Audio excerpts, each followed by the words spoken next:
नमस्कार, TV 9 digital में आपका स्वागत है और मैं हूं कार्तिकेय शर्मा। सियासत की बात में आज हम चर्चा करेंगे प्रधानमंत्री नरेंद्र मोदी के मंत्रिमंडल विस्तार की। ये जो कैबिनेट रिशफल हो रहा है, इसमें कई सारे लोगों को बाहर किया गया है, नए चेहरों को लाया गया है और साथ साथ प्रधानमंत्री कुछ लोगों को एलिवेट भी करने वाले हैं। पहले मैं आपको बताऊंगा कि बाहर कौन गए हैं।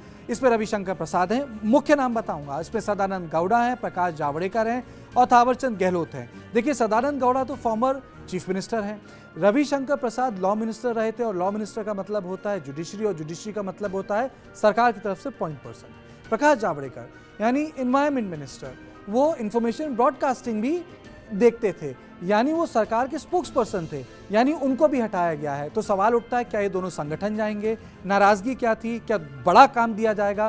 क्योंकि वैसे जावड़ेकर तो संगठन के भी व्यक्ति हैं। हर्षवर्धन का भी इस्तीफा हुआ है, बात लाजमी है क्योंकि कोविड-19 के टाइम पे लोगों को दिक्कत हुई, लोग नाराज थे, तो कहीं ना कहीं प्रधानमंत्री ने अकाउंटेबिलिटी भी फिक्स करने की कोशिश की है। उसके बाद आप देखिए कि 3-4 राज्यों से बहुत अच्छा प्रतिनिधित्व हुआ है। उसमें गुजरात है, पश्चिम बंगाल है, उत्तर प्रदेश है, कुछ उत्तराखंड के भी लोग हैं। पर चूंकि उत्तर प्रदेश में चुनाव होने वाला है, तो वहां से ठीक ठाक संख्या में एमपीज को इंडक्ट किया गया है। अब हम बात करेंगे कास्ट कॉम्पोजिशन की, तो सरकार कह रही है सोशली रिप्रेजेंटेटिव कैबिनेट है, यानी जैसे कि इसमें 11 महिलाएं हैं, 27 ओबीसी मंत्री हैं बाकायदा, उसमें कई सारे शेड्यूल ट्राइब और शेड्यूल कास्ट के भी मिनिस्टर हैं, यानी किसी एक घटक, एक दल, एक संप्रदाय का ये मंत्रिमंडल नहीं है। इसमें तमाम लोग प्रधानमंत्री नरेंद्र मोदी ने शामिल किए हैं। लेकिन जो बदलाव किया है प्रधानमंत्री ने, वो बहुत महत्वपूर्ण है, यानी दोनों हेल्थ मिनिस्टर्स को निकाला है। कहीं ना कहीं प्रधानमंत्री ने अकाउंटेबिलिटी फिक्स करने की कोशिश की है। कई नए लोग भी लिए हैं। अश्विनी वैष्णव माना जा रहा है वो कैबिनेट मिनिस्टर बनेंगे। वो प्रधानमंत्री अटल बिहारी वाजपेयी के पीएमओ में काम करते थे, टेक्नोक्रेट हैं, तो इसको लेके हमें ताज्जुब नहीं करना चाहिए। प्रधानमंत्री टेक्नोक्रेट्स को मौका देते हैं काम करने का, ब्यूरोक्रेट्स को मौका देते हैं काम करने का। हमारे जो पहले फॉर्मर सेक्रेटरी थे वो आज हमारे विदेश मंत्री हैं, तो ये बहुत महत्वपूर्ण बात है। उसके अलावा प्रधानमंत्री ने वैसे जो टॉप 5 मिनिस्ट्रीज, जिसको हम रायसीना मिनिस्ट्रीज कहते हैं, उनको बिल्कुल नहीं छुआ प्रधानमंत्री ने, यानी उनको वैसा रखा, यानी स्टेबिलिटी एट टॉप। लेकिन कुछ ऐसे भी लोग हैं जिनको कहीं ना कहीं अकोमोडेट किया गया है और ये माना जाता है कि लॉयल्टी भी इशू है। Bhupendra Yadav right hand man है अमित शाह के, क्या वो लॉ मिनिस्टर बनेंगे ये अलग बात है, लेकिन वो अकोमोडेटेड हैं। किरण रिजिजू, उनका एलिवेशन होगा। अनुराग ठाकुर, सोचिए उस व्यक्ति को 6 साल इंतजार करना पड़ा, वो एबीवीपी का चेहरा होता था, लेकिन अंततः जब प्रमोशंस आई तो एक साथ बहुत सारी आ रही हैं। पहले फाइनेंस में उनको अकोमोडेट किया गया और अब उनका प्रमोशन है। किरण रिजिजू, उनको अच्छा प्रमोशन मिल सकता है। हरदीप पुरी आईएफएस ऑफिसर, दुनिया का पूरा उनको एक्सपीरियंस है, उन्होंने अच्छा काम किया था। जो एयरलाइंस का इस्तेमाल हुआ था लोगों को इवैक्यूएट करने के लिए, उसकी कहीं ना कहीं शायद प्राइम मिनिस्टर सराहना करते हैं। इसके अलावा आप देखिए इस पूरी लिस्ट में चुनाव हारने के बाद भी पश्चिम बंगाल से कई लोगों को यूनियन कैबिनेट में रखा गया है। इसके मेरे हिसाब से 2 कारण हैं।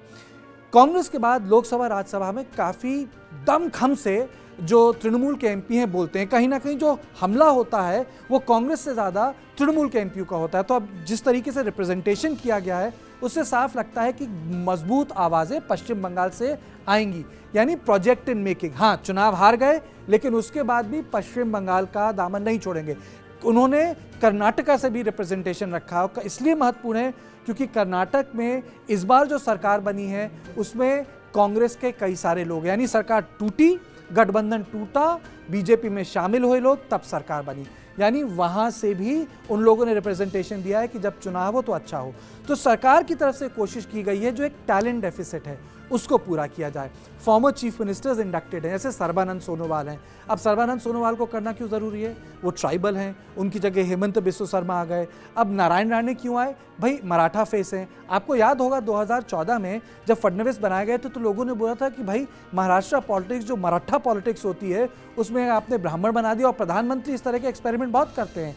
उन्होंने हरियाणा में, याद कीजिए, हरियाणा में एक पंजाबी को मुख्यमंत्री बनाया जो आज भी हैं, मनोहर लाल खट्टर, और उन्होंने एक नॉन ट्राइबल को झारखंड में बनाया था और ये एक्सपेरिमेंट काफ़ी सफल रहा था। लेकिन अब कहीं ना कहीं चूंकि मामला जुडिशरी में चला गया है तो प्रधानमंत्री ने एक मराठा फेस आगे किया है।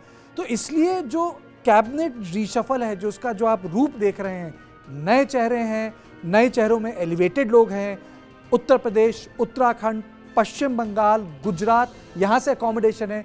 तमिलनाडु के बीजेपी के प्रेसिडेंट का अकोमोडेशन किया गया है, क्योंकि वो कमिटमेंट है। तो इसलिए ये काफ़ी महत्वपूर्ण रीशफल है, जिसे मैं कहूँगा मेकओवर टाइप नहीं है, अमली जामा नहीं पहनाया जा रहा, सिर्फ इलेक्शन ही इसका जिसे कह सकते हैं एम नहीं है। ये रीशफल गवर्नेंस के लिए है, ये रीशफल है कि आने वाले 2.5 साल ठीक से काम हो, कोविड-19 की वो गलतियां दोबारा ना हो और नए लोगों को मौका मिले, और जो वरिष्ठ लोग हैं जैसे हर्षवर्धन, रविशंकर प्रसाद, प्रकाश जावड़ेकर, थावरचंद गहलोत, वो तो रिटायर कर दी गए हैं, वो संगठन में काम करें और पार्टी में दोबारा से एक दूसरी सेकेंड लेयर ऑफ लीडरशिप तैयार की जाए। तो सियासत की बात में बस इतना ही। देश और दुनिया की बाकी खबरों के लिए आप देखते रहिए TV9 डिजिटल।